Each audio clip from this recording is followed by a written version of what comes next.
Hey guys, tonight we're taking a journey, not to the grand colosseums or the bustling forums of ancient Rome, but into a much darker, more uncomfortable corner of their world. We're going to peel back the layers of power and glory to reveal why being a Roman slave was awful and more. You might imagine a few house servants, perhaps, but trust me, the reality was a brutal, dehumanizing existence that permeated every level of Roman society. A quick reality check you, with your basic human rights and freedom, probably wouldn't last a single day. So, before you get comfortable, take a moment to like the video and subscribe, but only if you genuinely enjoy what I do here. And if you're feeling up to it, drop your location and local time in the comments. I'd love to see where everyone's tuning in from.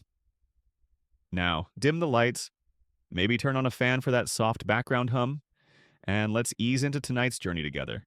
You might not think about it much, but the moment you became a slave in ancient Rome, whether captured in war, born into servitude, or sold into it due to debt, your life changed irrevocably. It began with the most dehumanizing of experiences, the dehumanizing sale block. Forget any sense of personal dignity. You were about to be reduced to a piece of property, evaluated, displayed, and sold like an animal. Imagine yourself standing on the slave market, perhaps in a bustling Roman city like Rome itself, or a major port. The air is thick with the sounds of haggling, the shouts of auctioneers, and the murmurs of curious onlookers. You're likely stripped bare or wearing only a flimsy tunic, exposing your body for inspection. Your limbs, your teeth, your hair. Everything is examined. Buyers might poke and prod you, assessing your physical condition, checking for scars, looking for any sign of weakness or illness. You are no longer a person. You are a commodity, a piece of flesh and bone to be valued purely for its utility. If you were considered particularly valuable, perhaps educated or skilled, you might be displayed on a raised platform, a selling block for all to see. A slave dealer, often a rough, intimidating figure, would loudly enumerate your supposed qualities, your strength, your youth, your potential skills. Imagine the humiliation of being paraded like this, your body exposed, your life's worth reduced to a price tag, while strangers openly discuss your merits and flaws as if you were livestock. There's no escaping their gaze, no place to hide your shame. The sheer indignity of it would burn deep into your soul. You might have a sign or a placard hung around your neck, detailing your age, origin, skills, and any known defects. If you were a recent capture from a foreign land, you might have a piece of chalk on your foot, indicating you were imported and thus, potentially, more valuable but also more likely to attempt escape. This mark was a stark, public declaration of your non-human status.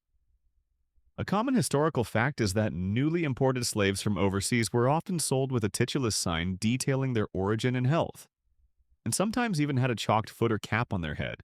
The auctioneer's voice booms. The bids begin, and you listen, terrified, as your fate is decided by the rising numbers.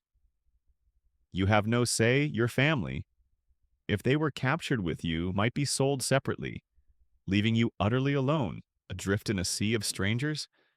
Imagine the despair of watching your children, your spouse, being led away by different buyers, knowing you might never see them again, your pleas unheard. This forced separation was one of the cruelest aspects of the slave trade. Even after being sold, the dehumanization continued. You might be branded with a hot iron, often on your forehead or arm, with your master's initial or a mark indicating your status as a runaway, a permanent, painful reminder of your ownership. Imagine the smell of burning flesh, the searing pain, and the indelible mark that publicly declared you were property. A thing forever. Your new master might immediately put you to work, or you might be taken to a slave dealer's ergastulum, a holding pen or barracks where newly purchased slaves were kept, often in cramped and unsanitary conditions, before being sent to their new assignments. This period would be filled with fear and uncertainty, as you waited to discover the nature of your servitude. Would you be sent to a mine, a field, or a household? Each possibility carried its own terrifying implications. The sheer unpredictability of your fate, combined with the absolute loss of agency, made the sale block a profoundly traumatic experience. You were ripped from your identity, your culture, your very humanity, and thrust into a world where your life was no longer your own. You were an object, a tool, to be used, bought, and discarded at will. So, as you hear the distant echoes of the auctioneer's cry, remember that becoming a Roman slave began with a public, visceral act of dehumanization. It was a terrifying introduction to a life where your body, your labor, and your very existence belonged entirely to another, stripping away every semblance of dignity and control. It certainly makes you appreciate your personal freedom and the right to choose your own path. Doesn't it? The sale block wasn't just a transaction. It was the symbolic death of a free person. You've just endured the horrific degradation of the slave market, your freedom stripped away, your very being reduced to a commodity. But for many Roman slaves, particularly those deemed less skilled or those who had defied their masters, an even more terrifying fate awaited condemnation to the mines and quarries. A living death. Forget the relatively benign servitude of a household. This was a brutal, short, and agonizing existence. A descent into perpetual darkness and backbreaking labor that quickly broke mind and body. Imagine yourself now a Roman slave, chained to a column of fellow unfortunates. You're being marched, often for days, across dusty, sun-baked roads, away from the bustling cities and into the desolate, unforgiving landscapes where Rome extracted its wealth. The air grows heavy with the smell of dust and the distant clang of tools. You're heading to the imperial mines of silver, gold, copper, lead, or the quarries of marble and granite, places that were effectively death sentences. Your new home is a dark, suffocating hell. There are no proper barracks, just cramped, filthy tunnels or rough makeshift shelters at the mine entrance. The air is thick with dust, silica dust from the rock, and the pervasive, choking dust from the ore you're extracting. Imagine inhaling that dust with every breath, constantly coughing, your lungs slowly but surely filling with grit. This wasn't just uncomfortable, it led to chronic respiratory illnesses, silicosis, and consumption. Ensuring a slow, agonizing demise, you'd see men around you spitting blood, their chests racked with incessant coughs, their faces pale and drawn. A common historical fact is that archaeologists studying ancient Roman mine sites often find skeletons with evidence of severe respiratory damage. The work itself was unceasing, brutal, and incredibly dangerous.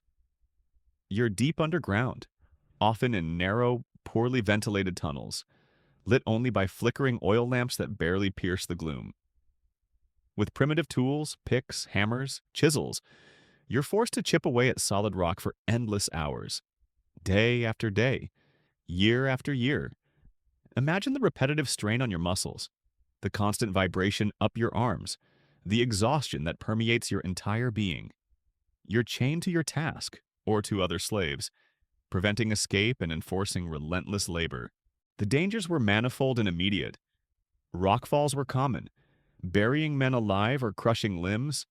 Explosions, caused by the buildup of gases or the accidental ignition of flammable materials, could rip through tunnels.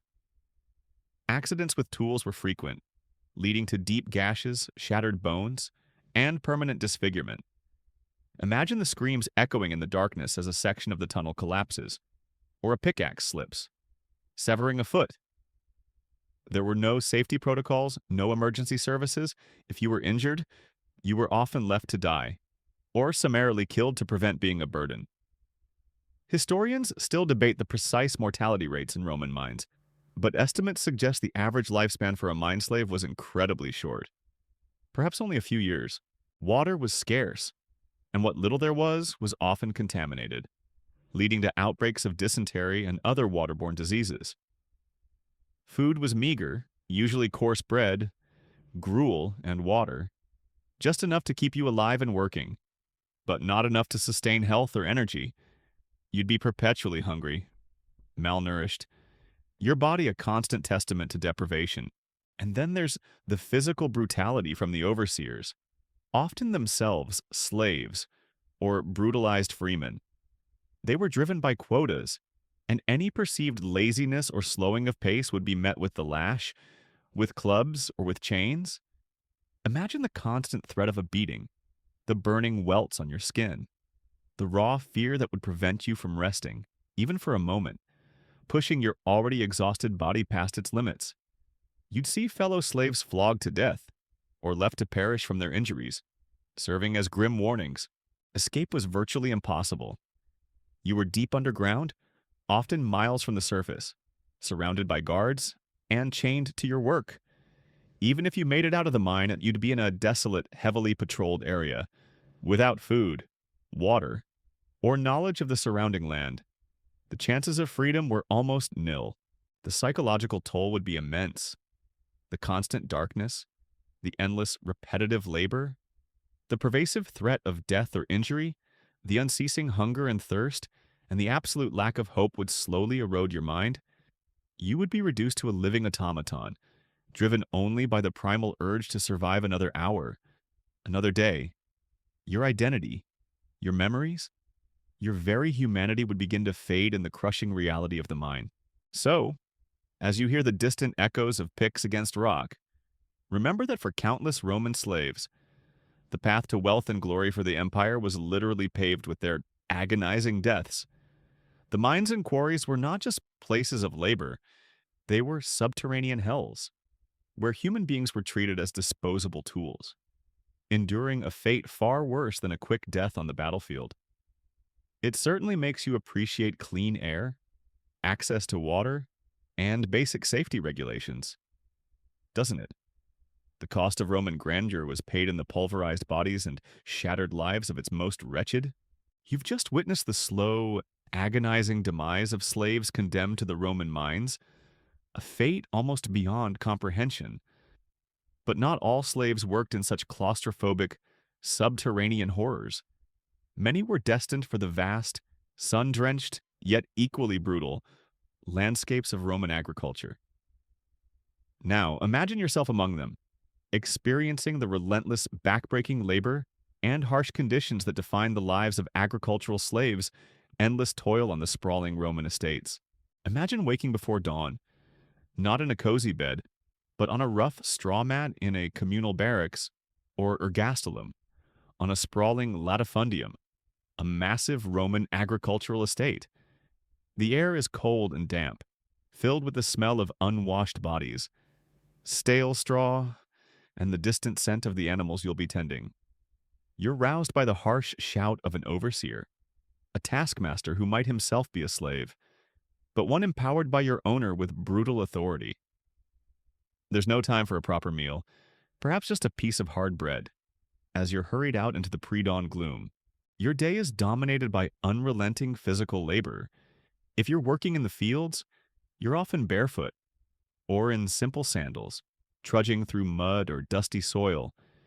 You might be planting grain, harvesting grapes, tending olive groves, or working in vast vegetable gardens. The tools are primitive hoes, sickles, and your own bare hands.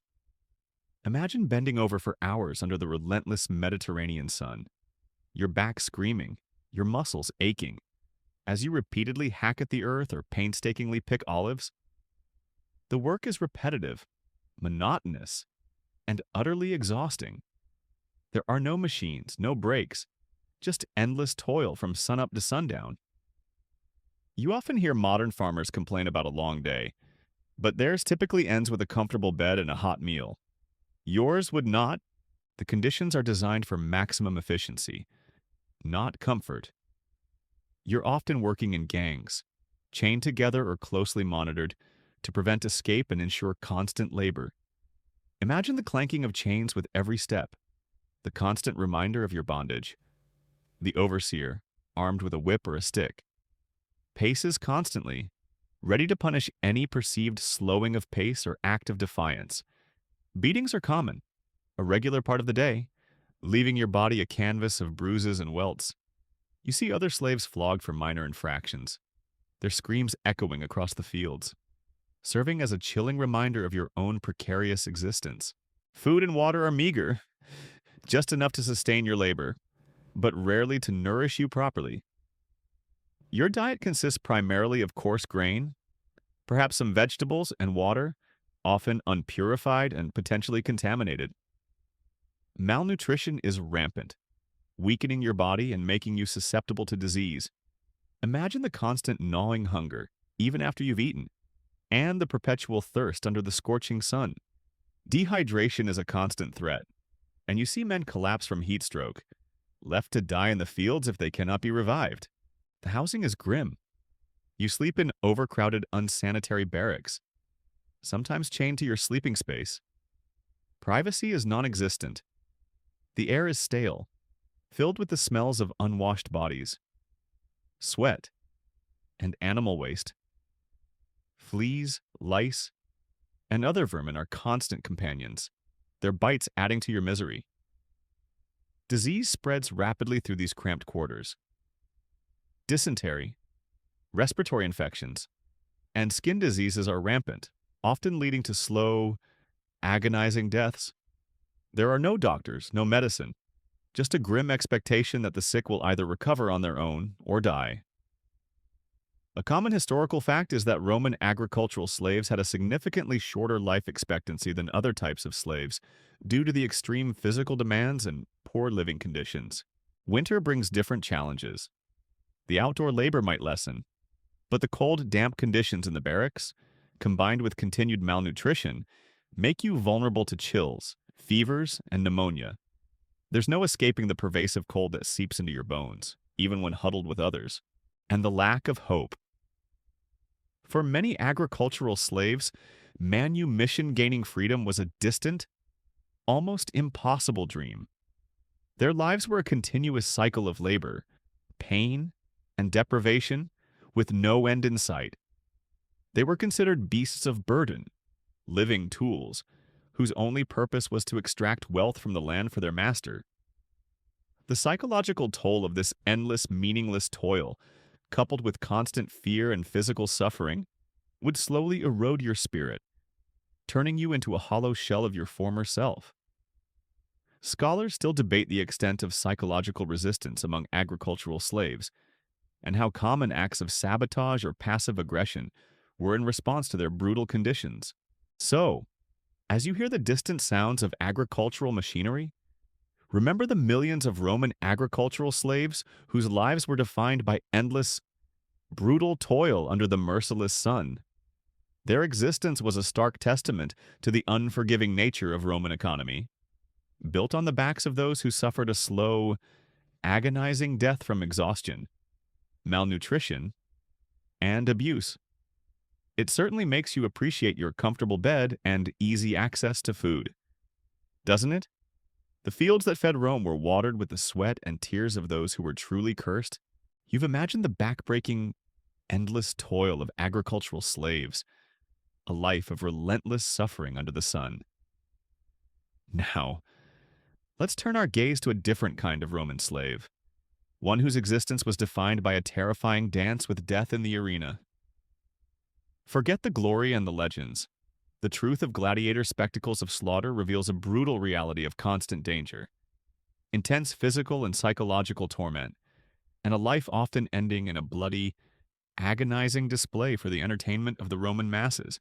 Imagine yourself, not as a spectator cheering from the stands, but as a newly acquired gladiator, perhaps a captured warrior, a condemned criminal, or a slave sold into this terrifying profession.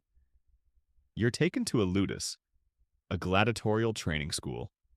The air here is thick with the smell of sweat, blood, and fear. This isn't a place of heroic camaraderie. It's a grim, unforgiving boot camp where every day is a brutal test of survival. Your training is relentless and agonizing. You're taught to fight with various weapons, swords, tridents, nets, shields, but not necessarily to kill quickly. You're taught techniques to prolong the fight, to make it a spectacle, to ensure the crowd is entertained. Imagine the endless hours of drills, the constant beatings from your Lanista owner, trainer, or his brutal overseers, who are often retired gladiators themselves. You push your body to its absolute limits, muscles screaming, bones aching, knowing that failure to perform means severe punishment or even summary execution. A common historical fact is that gladiators were often given a specific diet, almost vegetarian, to put a layer of fat on their bodies which would make wounds less immediately fatal, prolonging the fight for entertainment. The food, while often nutritious enough to build muscle, is monotonous barley, beans, and gruel. You're well fed, not out of kindness, but because you are a valuable commodity, a fighting machine that needs fuel. Your housing is a cramped cell, shared with other gladiators, offering no comfort or privacy. You sleep to the sounds of groans, coughs, and the clanking of chains. But the true terror begins when you are chosen for the arena. Imagine yourself marching out, not to battle against an army, but into the roaring, bloodthirsty chaos of the Colosseum or local amphitheater. The sun glares down on the sand-covered floor, where the stench of blood from previous contests already lingers. Thousands upon thousands of spectators, their voices a deafening roar, fill the tiers above you, their eyes fixed on you, eager for death and spectacle. This is not a contest of honor, it's a performance designed for mass entertainment, and your life is the price. You are pitted against another gladiator, or perhaps a wild animal.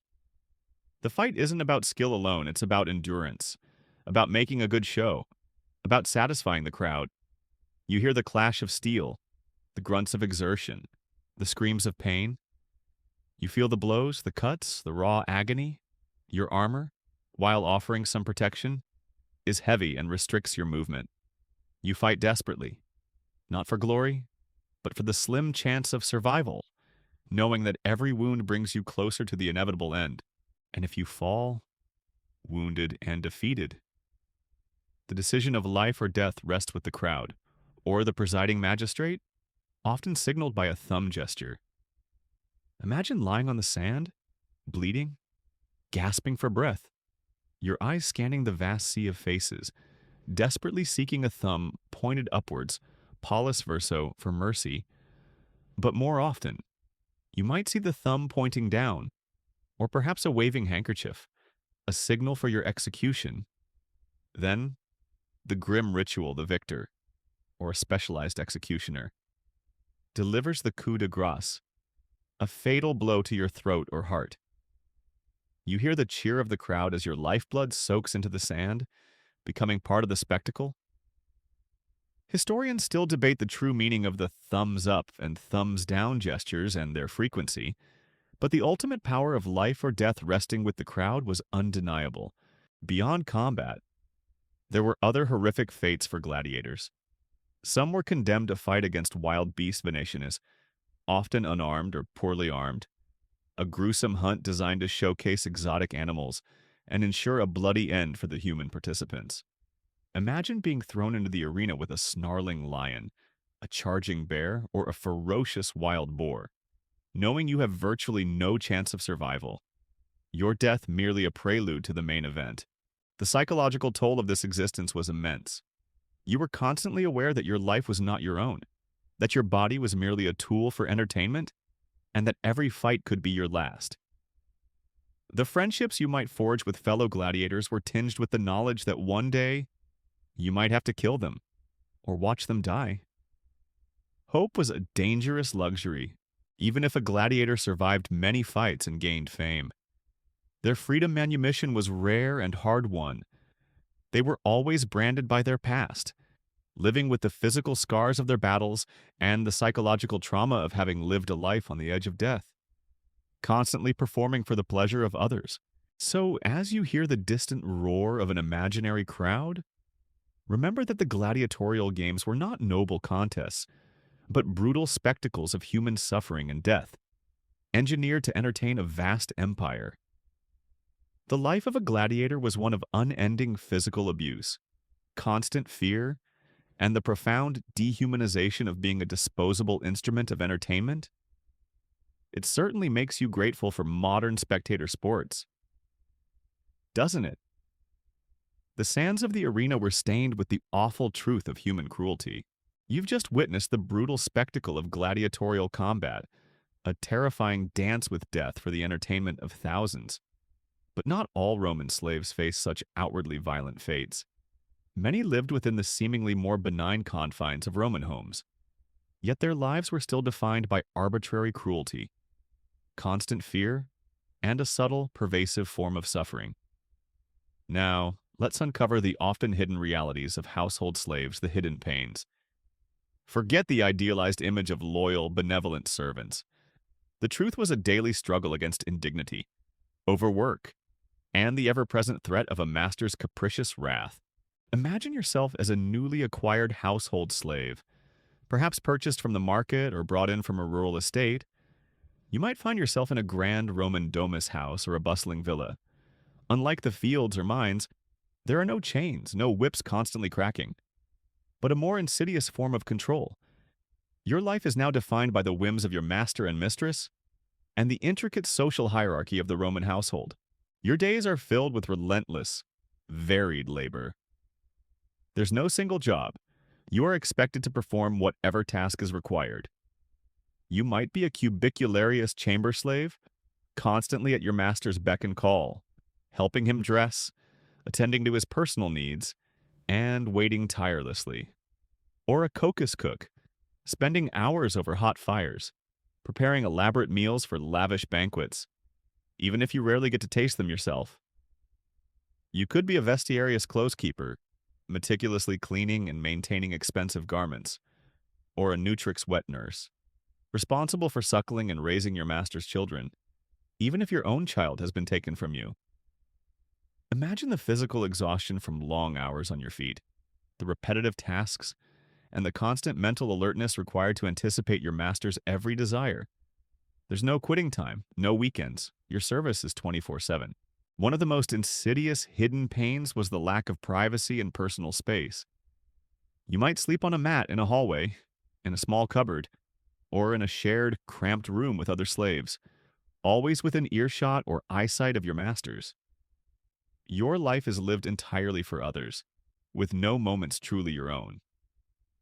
Imagine the psychological toll of never having a moment of solitude, never being able to truly relax, always being observed, always on guard. You are a constant presence, yet utterly invisible as a person. The diet, while potentially better than that of a mine or field slave, was still often monotonous and meager, consisting of cheaper grains, vegetables, and leftover scraps from your master's table.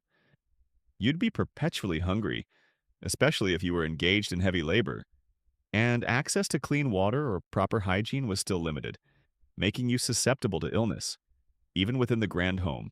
But the most terrifying aspect was the arbitrary nature of punishment and abuse. Unlike the clear, brutal rules of the mines, a household slave's suffering could come from any direction, at any time, for any reason, or no reason at all. A master in a bad mood, a mistress dissatisfied with a meal, a minor mistake, any perceived transgression could result in a severe beating. Imagine the constant tension, the need to anticipate your owner's moods, the fear of making a wrong move. There were no labor laws, no unions. Your body belonged to your owner, and they could do with it as they pleased. A common historical fact is that Roman law explicitly defined slaves as instrumenta vocalia, vocal tools, highlighting their legal status as property, not people.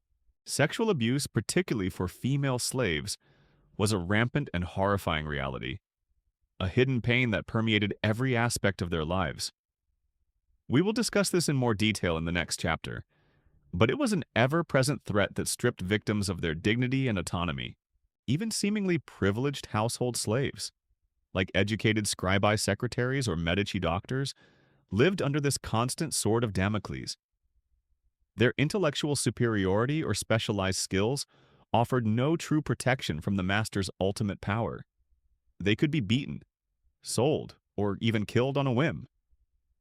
Imagine the frustration of being more intelligent or skilled than your owner, yet utterly powerless against their control.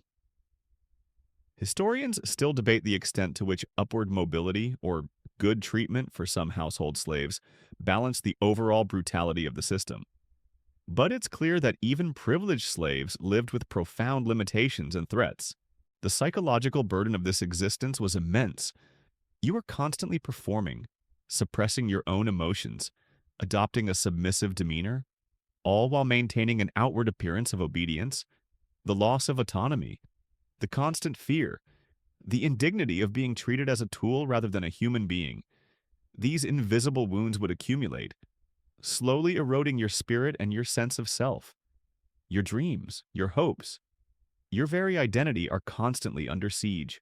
So, as you hear the faint whispers of a bustling Roman household, remember that beneath the veneer of order and domesticity lay a profound and silent suffering. The lives of household slaves, though perhaps less overtly brutal than those in the mines, were a constant battle against indignity, overwork, and the ever-present threat of their owners' cruel whims.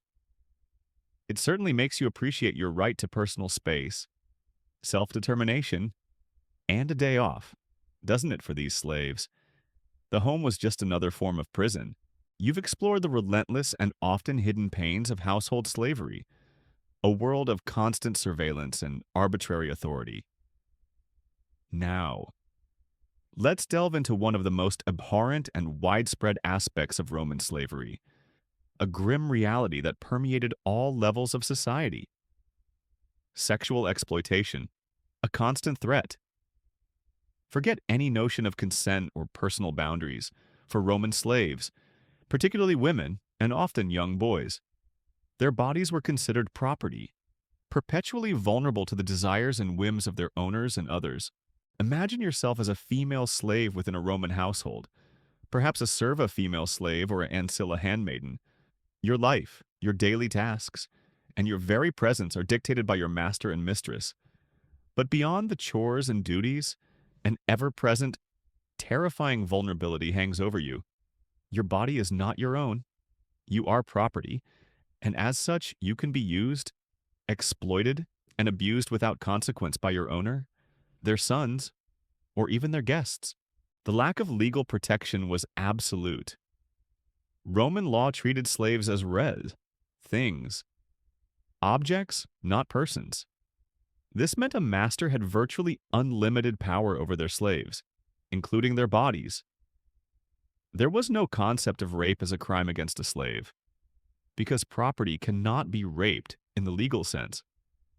If a master sexually assaulted a slave, it was simply an exercise of his ownership rights. Imagine the utter despair of knowing that no matter what happens to you, no matter how brutal the violation, there is no one to appeal to, no law to protect you, and no justice to be found. Your cries would fall on deaf ears. A common historical fact is that Roman legal texts frequently discuss slaves as instrumenta tools or animalia animals, explicitly denying them legal personhood. This meant sexual abuse was a pervasive, unspoken reality. For female slaves, it was a constant threat, whether from the master of the house, his adult sons, or even male household slaves with authority. Imagine living in a state of perpetual fear, always vigilant, always aware that you could be summoned at any moment, your privacy invaded, your body violated, with no ability to refuse or resist.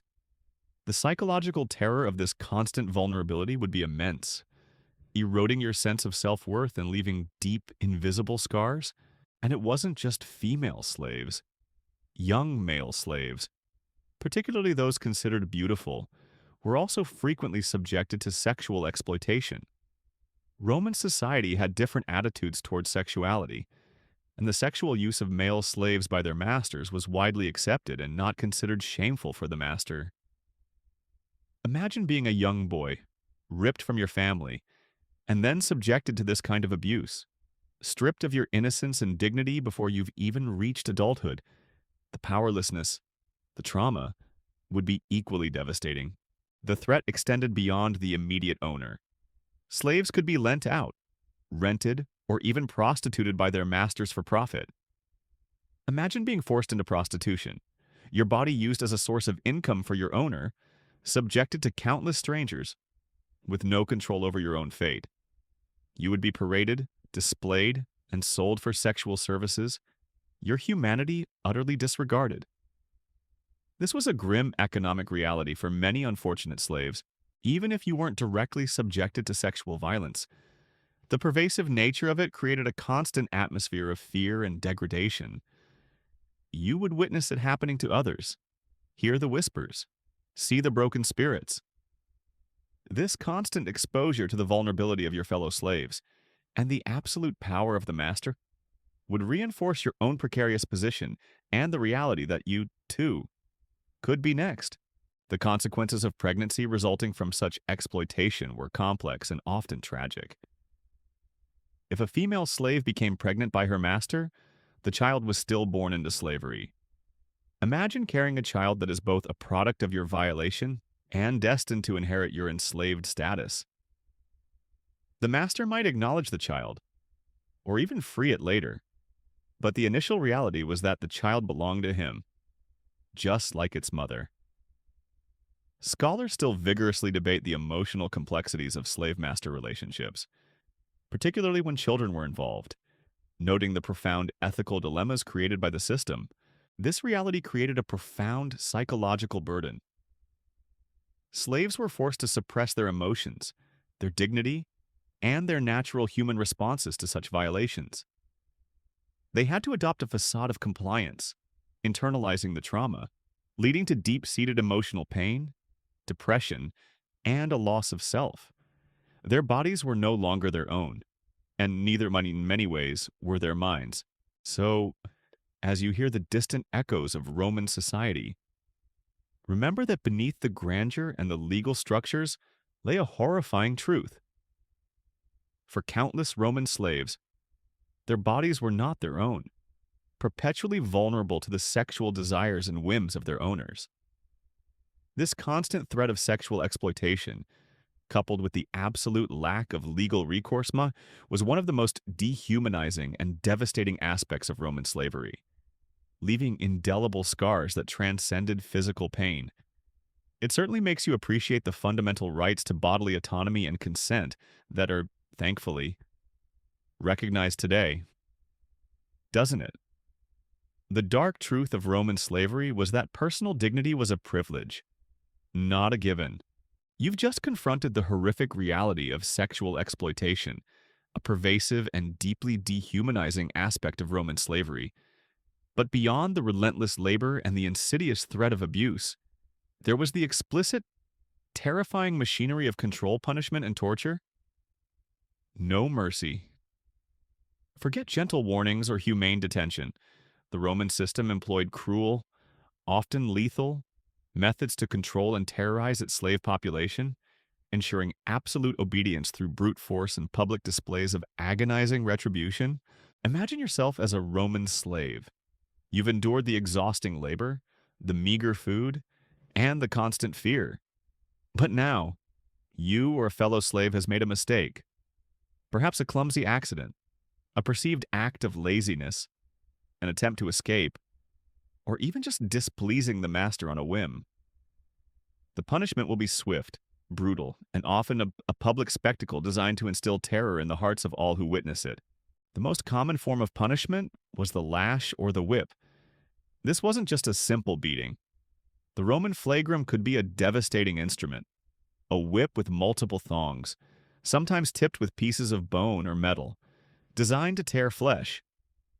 Imagine being stripped naked, tied to a post, and enduring blow after blow, the leather tearing into your skin, leaving deep, bleeding welts and open wounds.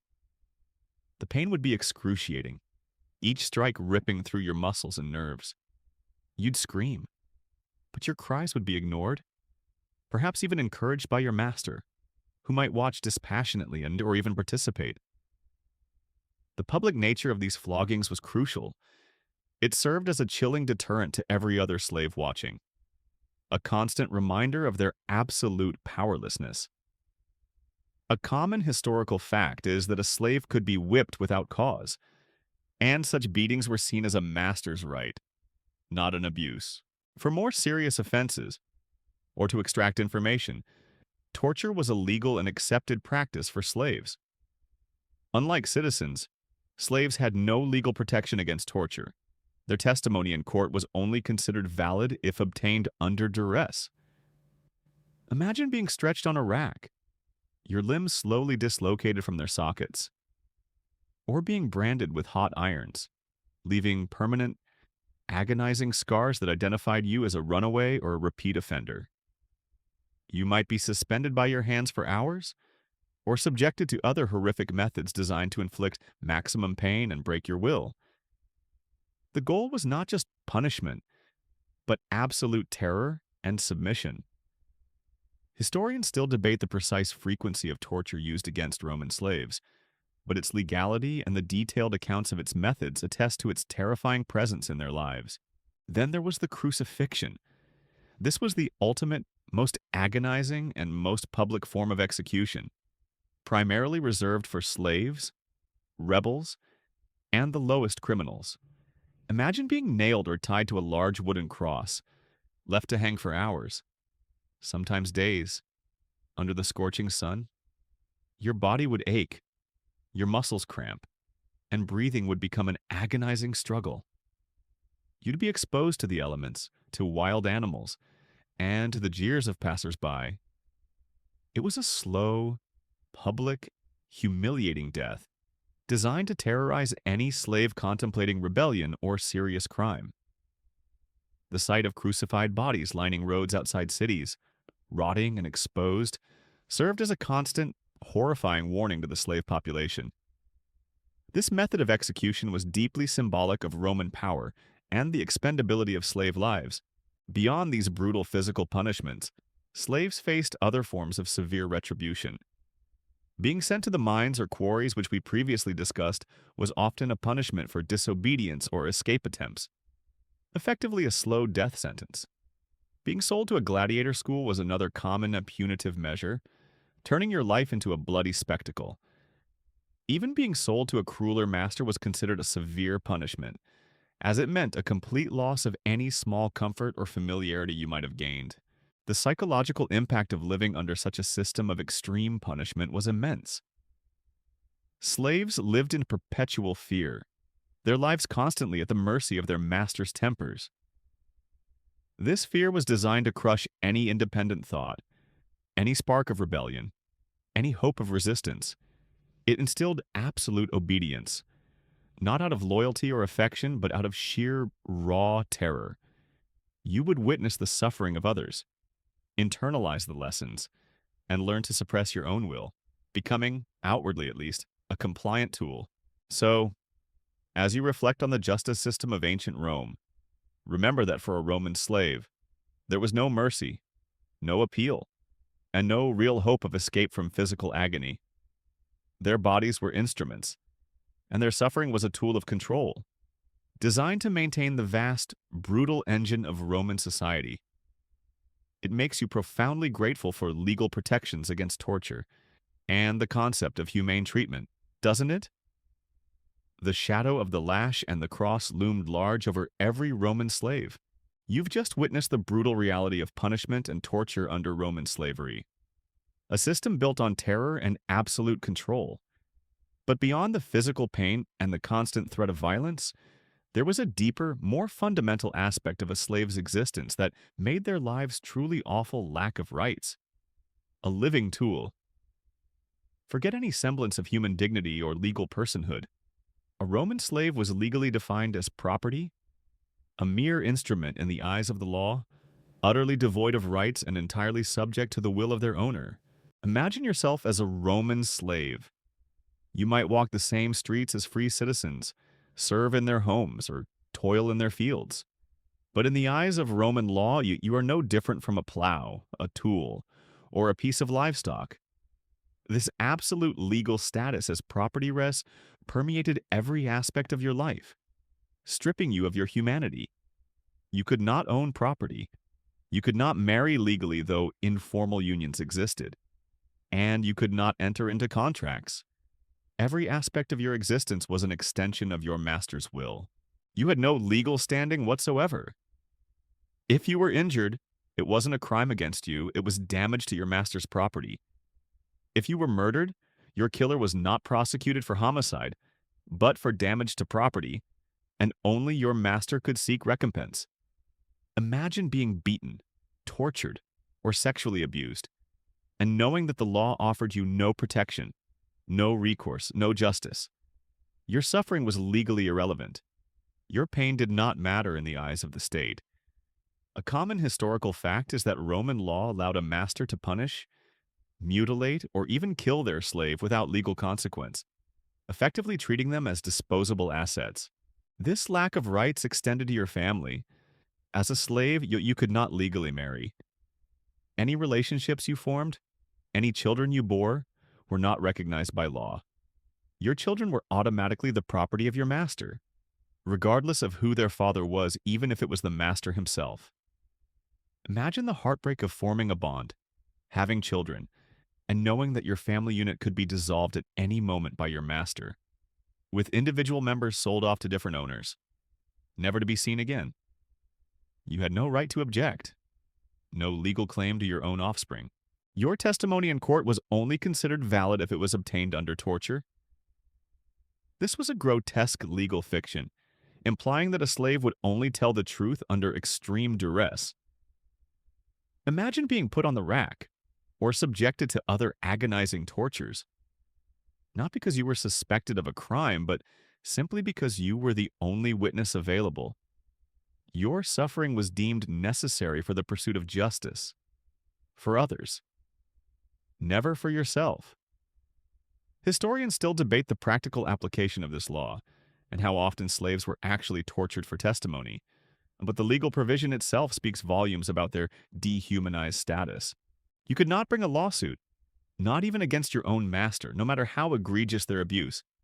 Your master could bring a lawsuit about you if you ran away and were harbored by someone else. But you were merely the subject of the legal dispute, never an active party. Your voice was literally silenced by the law. Every possession you might acquire, every small earning peculium you might manage to save, legally belonged to your master. While some masters might allow slaves to keep a portion of their peculium as an incentive, it was entirely at the master's discretion and could be confiscated at any time. Imagine working tirelessly, saving diligently, only to have your meager possessions stripped away on a whim, with no legal right to protest. This fundamental lack of rights meant a slave was constantly living under the shadow of their master's absolute power. Your life, your body, your labor, your family, all were entirely subject to another's will. There was no concept of individual liberty, no inherent human value beyond your economic utility. This wasn't just physical suffering, it was a profound existential horror, a complete effacement of your personhood. The psychological impact of being a living tool would be immense. You would internalize your powerlessness, learn to suppress your own desires, and constantly adapt to the demands of your owner. Your sense of self would be eroded, replaced by a persona of obedience and subservience. Hope, if it existed, was a dangerous flicker, easily extinguished by the arbitrary cruelties of your existence. So, as you walk through your day, remember that for millions in ancient Rome, their very existence was defined by a legal system that denied them every fundamental right. They were property, tools, completely subject to the whims of others, without protection, without recourse, and without dignity. It certainly makes you deeply appreciate the concept of human rights and the legal framework that protects your personal autonomy, doesn't it? The true awful truth of Roman slavery was its complete and utter denial of humanity. You've just grappled with the absolute legal non-existence of Roman slaves, a chilling testament to their dehumanized status. But while the system was designed for absolute control, human beings, even under the most crushing oppression, sometimes resist. And for Roman slaves, the consequence of that resistance, particularly organized resistance, was truly terrifying. Now, prepare to witness rebellion's brutality, the ultimate price, where the horrific suppression of slave revolts was meticulously designed to terrorize and deter. ensuring that the specter of uprising remained a far more terrifying prospect than continued servitude. Imagine yourself, a Roman slave, toiling in the fields or serving in a household. The gnawing hunger, the relentless beatings, the constant fear, and the utter lack of rights have pushed you and many others to the breaking point. Whispers begin to spread, rumors of a charismatic leader, a desperate plan, a chance, however slim, for freedom. This is the genesis of a slave revolt. Your heart pounds with a mix of terror and exhilarating, forbidden hope. But the Roman state, built on the foundation of slavery, had an absolute, merciless response to any uprising. They understood that allowing even a single successful revolt could destabilize the entire empire. The suppression was swift, overwhelming, and utterly brutal, designed not just to defeat the rebels, but to instill a primal, unforgettable fear in every surviving slave. Consider the infamous example of Spartacus's revolt, 73 to 71 BC. Imagine the initial surge of hope as thousands of gladiators and agricultural slaves rallied under his banner, winning battles, seemingly defying the might of Rome. For a brief, terrifying period for the Romans, this was a glimpse of a world turned upside down. But the full might of the Roman legions, some of the most disciplined and ruthless fighting forces in history, was eventually brought to bear. When a slave revolt was finally crushed, the retribution was horrific and unparalleled in its cruelty. Thousands of captured rebels would face the ultimate punishment, crucifixion on an industrial scale. Imagine standing on a Roman road, perhaps the Appian Way leading to Rome, and seeing for miles, hundreds, even thousands of crosses lining the road, each bearing a dying, agonizing rebel. Their bodies would hang there for days, slowly succumbing to thirst, exposure, and the excruciating pain of nailed or bound limbs, their cries echoing in the desolate landscape. This wasn't just execution, it was a deliberate public display of unimaginable suffering, meticulously designed to terrorize every slave who saw it. The sight was a constant, visual reminder of the fate that awaited anyone who dared to challenge Roman power. A common historical fact is that after Spartacus's defeat, Crassus crucified 6,000 of his captured followers along the Appian Way between Capua and Rome. Beyond crucifixion, other forms of mass execution were common. Rebels might be thrown to wild beasts in the arena, or put to the sword indiscriminately. The goal was to eliminate as many rebels as possible, and to do so in the most public and terrifying way imaginable. Their deaths were not just about ending their lives, they were about sending a chilling, unequivocal message: resistance is futile, and the consequences are beyond imagining. The Roman response also involved mass torture and interrogation to uncover any remaining conspirators or sympathizers. Imagine the terror of being questioned, knowing that your every answer, every hesitation, could lead to agonizing pain or death for you and for those you might implicate. This level of brutality was designed to break the will of even the most defiant individuals, ensuring that the rebellion was utterly rooted out. The consequences extended to the families and communities of those involved. Even if not directly participating, families might suffer collective punishment, including forced relocation, further sales into more brutal servitude, or increased hardship. The very act of living near a region where a revolt occurred could bring suspicion and increased repression. The long-term impact of such brutal suppression was a pervasive culture of fear among the slave population. The memory of defeated revolts, of the thousands of crucified bodies, would be passed down through generations of slaves, reinforcing the futility of resistance and the terrifying cost of failure. It taught them to submit, to internalize their oppression, and to seek individual survival rather than collective liberation. The constant threat of such retribution kept the vast slave population largely in check for centuries. Historians still debate the extent to which the brutality of suppressing revolts was a primary factor in the longevity of Roman slavery, versus other economic or social factors. So, as you hear the distant, chilling whispers of past rebellions, remember that while the dream of freedom might have burned in the hearts of Roman slaves, The price of pursuing that dream was almost unimaginably brutal.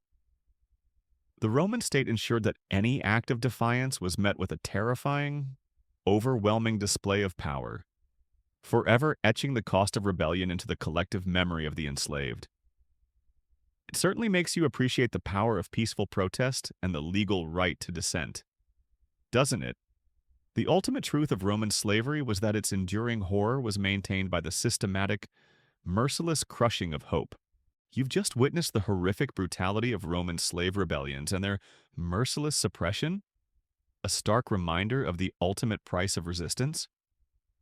But what if a slave did manage to avoid such a grim fate?